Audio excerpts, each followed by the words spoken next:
प्यारे बच्चों, स्वागत है आप सभी का एक नई वीडियो में। मैं हूं आपके साथ आशीष सर। लेकर आया हूं mid term exam 2024-25 class 7th subject Hindi का पेपर, साथ में इसकी सॉल्यूशन आंसर भी हम शेयर करेंगे।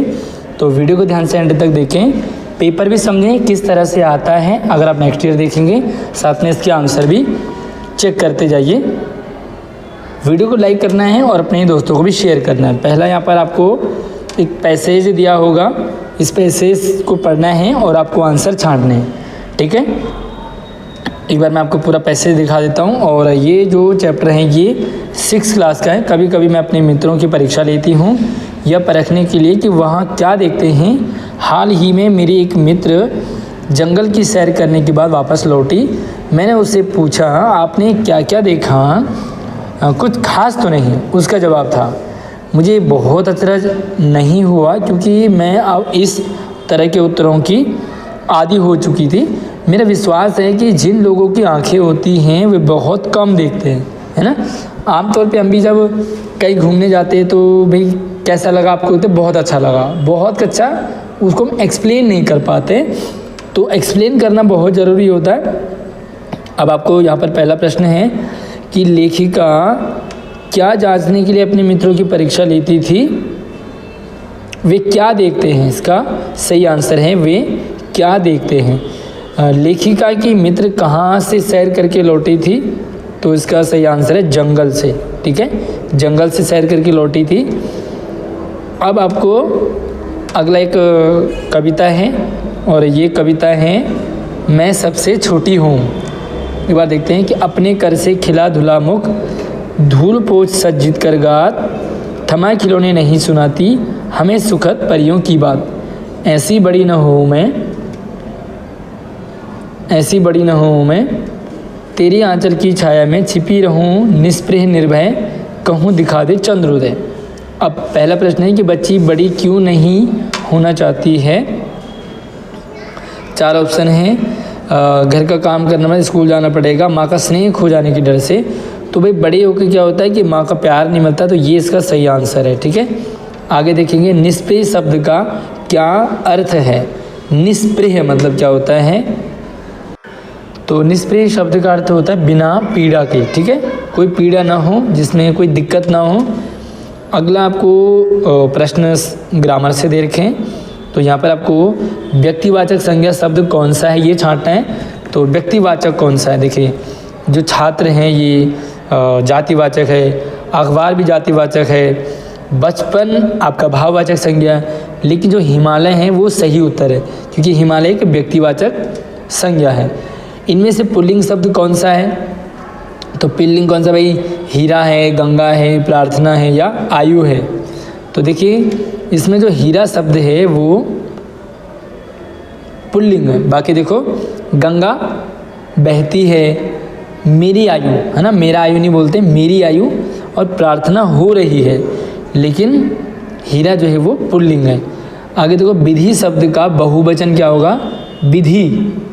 तो ये विधि शब्द का होता है विधियाँ, है ना, बहुत सारी विधियाँ। कारक के कितने भेद होते हैं? तो प्यारे बच्चों ये 7th क्लास का चैप्टर नहीं था, आपको ये एक्स्ट्रा पूछ लिया, आउट ऑफ सिलेबस था। तो ये 7 जो कारक के भेद होते हैं वो 8 होते हैं हिंदी में, लेकिन अगर आप संस्कृत की बात करेंगे तो संस्कृत में 6 होते हैं, आपको 8 लिखना है हिंदी में, ठीक है। आगे एक पैसेज हैं जो कि आपके 7th क्लास से हैं, एक बार इसे हम पढ़ते हैं और फिर इसके आंसर देखेंगे।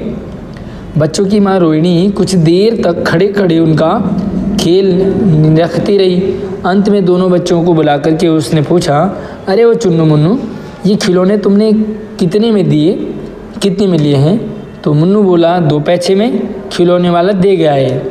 रोहिणी सोचने लगी, इतने सस्ते कैसे दे गया है, कैसे दे गया है, यह तो वही जाने, लेकिन दे तो गया है, इतना तो निश्चय पक्का है। अब प्रश्न आपके लिए हैं, चुन्नू और मुन्नू फेरी वाले से क्या खरीदा? तो क्या खरीदा उन्होंने? खिलौने खरीदे थे, ठीक है, खिलौने इसका सही उत्तर है। अगला है रोहिणी ने बच्चों से क्या जानना चाहा था? तो रोहिणी क्या जानना चाहती थी? उसके प्राइस जानना चाहती थी, कहाँ से खरीदा, कब खरीदा, किसने खरीदा, नहीं कितने में खरीदा। इसीलिए वो कहती हैं कि कितने में खरीदे, तो वो कहते हैं 2 पैसे में। बच्चों ने खिलौने कितने में खरीदे थे? तो ये भी सिंपल सी बात है, 2 पैसे में खरीदे थे। आगे हैं रोहिणी किस सोच में पड़ गई थी? तो रोहिणी सोच में पड़ गई थी खिलौने गायब क्यों हो गए, खिलौने महंगे क्यों हैं, खिलौने कौन बेच रहा, नहीं खिलौने इतने सस्ते क्यों हैं, ये सोच रही थी। आगे हैं आपको ये हम पंछी उन्मुक्त गगन के कविता है आपके पास पहली। पिंजरबद्ध न गा पाएंगे, कनक तीलियों से टकराकर पुलकित पंख टूट जाएंगे, हम बहता जल पीने वाले मर जाएंगे भूखे प्यासे, कहीं भली है कटुक निबोरी कनक कटोरी की मैदा से। अब प्रश्न है आपके लिए कि पक्षी कैसे रहना पसंद करते हैं? तो पक्षी जो है वो खुले आकाश में उड़ना चाहते हैं, ठीक है। आगे हैं पक्षी कहाँ नहीं गा पाएंगे? तो पक्षी जो है वो बंद पिंजरे में नहीं गा पाएंगे। जब बंद रहेंगे, पिंजरे में रहेंगे, तो उनको गाने का मन नहीं करेगा। अगला प्रश्न है पक्षियों को कड़वी निबोरी क्यों पसंद है? क्योंकि आज़ाद रह कर के अपनी मेहनत से इसे पाया है, क्योंकि कभी नहीं मिल रहा है, क्योंकि इसके दोस्तों को पसंद है, क्योंकि डॉक्टर ने बोला है। तो भाई चिड़िया को डॉक्टर ने तो नहीं बोला है, क्योंकि आज़ाद रह कर के अपनी मेहनत से पाया है ना। जो हम मेहनत से मिलता है हम उसे खा लेते हैं, प्यार से खा लेते हैं। पक्षी किस प्रकार की तीलियों से टकराने की बात करती है?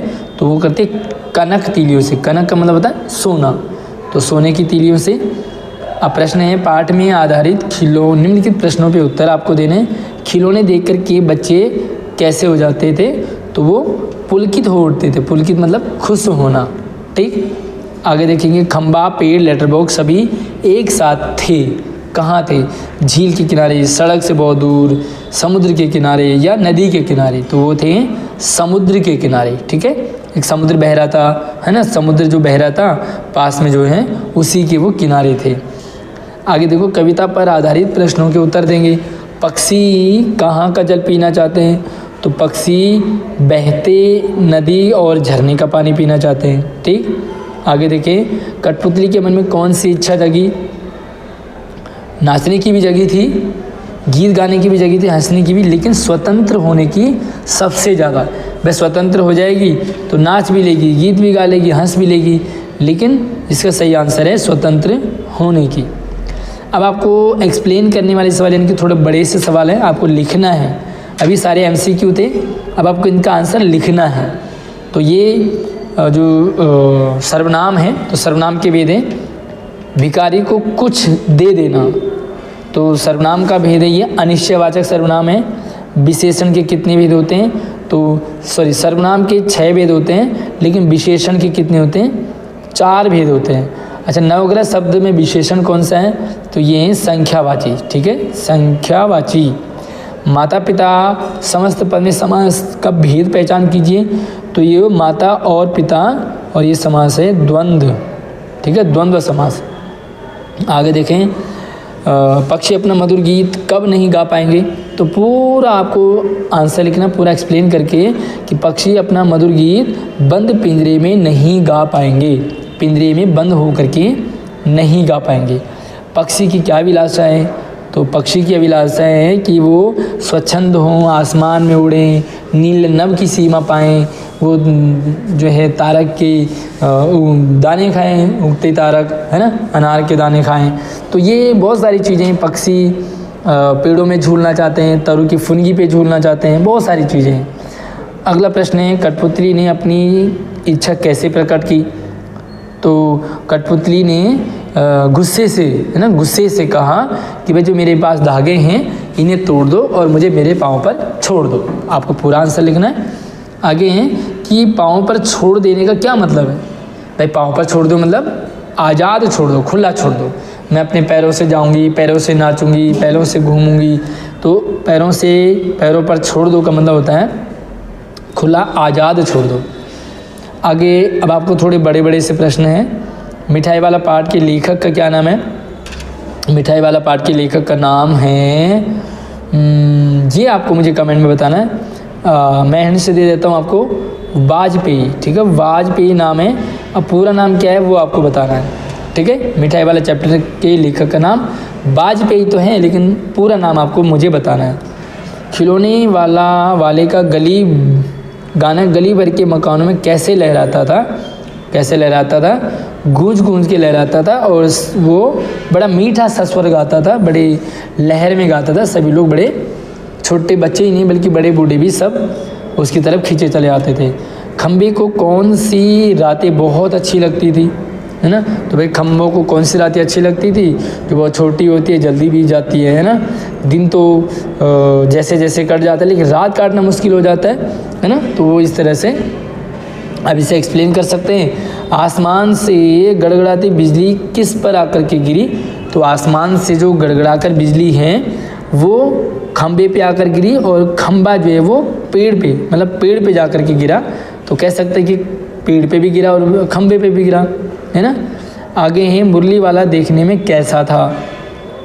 उसका क्या अंदाज था? लोगों को उसके बारे में लोगों ने क्या अंदाज़ा लगाया? तो सबसे पहले मुरली वाला देखने में था वो नवयुवक था, जवान सा था, वो लगभग 30-32 के करीब था और साफा बांधता था। लोगों ने अंदाज़ा लगाया कि मुरली वाला ही पहले कौन था?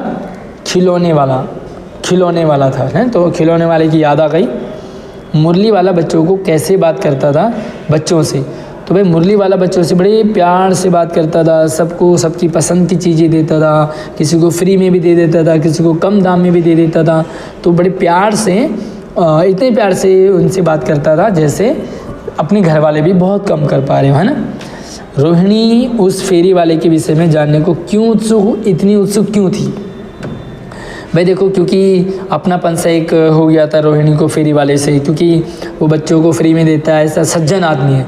तो जो भी अच्छे लोग होते हैं उनके बारे में लोग जानना चाहते हैं, है ना? कि वो ऐसा क्यों है, सस्ते में बेचता है, क्योंकि वो बहुत अच्छा इंसान था और वो भावुक हो गया था। वो भी भावुक हो गया था, अपनी कहानी बता रहा था, क्योंकि उसकी कहानी जो है करुण कहानी थी। आगे है कि लेटर बॉक्स को अपना महत्व क्यों लगता है? भाई लेटर बॉक्स को अपना महत्व इसलिए लगता है क्योंकि उसमें लोग चिट्ठियाँ डालते हैं, लोग अपने दिल की बात लिख जाते हैं, लेटर बॉक्स पर भरोसा करते हैं, लेटर बॉक्स को अपनी चिट्ठियाँ रखने के लिए, मतलब सेफ लेटर बॉक्स में रहती हैं। तो इस तरह से उसे अपना महत्व लगता है। आगे, खंबा ज़मीन पर कैसे बैठता है? तो खंबा ज़मीन पर कैसे बैठता है? वो जो है उसे लड़की बिठाती है, सभी लोगों को बिठाती है और उसका हाथ खींचती है, फिर खंबा जो है थोड़ा सा ज़मीन पे बैठ जाता है। ठीक है, अब आगे कविताओं से आपके प्रश्न हैं। 3 ही प्रश्न करने, चारों में से। पिंजरे में पक्षियों को क्या क्या कष्ट होते हैं, पूरा आपको एक्सप्लेन करना है कि पिंजरे में पक्षियों को उनके पंख टूट जाते हैं, वो घूम नहीं पाते हैं, उनको जो है बंद खाना मिलता है, वो गा नहीं पाते हैं, आज़ाद नहीं हो पाते हैं। ठीक है, अपने दोस्तों से नहीं मिल पाते हैं, आज़ाद नहीं हो पाते हैं। इस तरह से पूरा लिखेंगे आप। पक्षियों के सपने और अरमान क्या थे?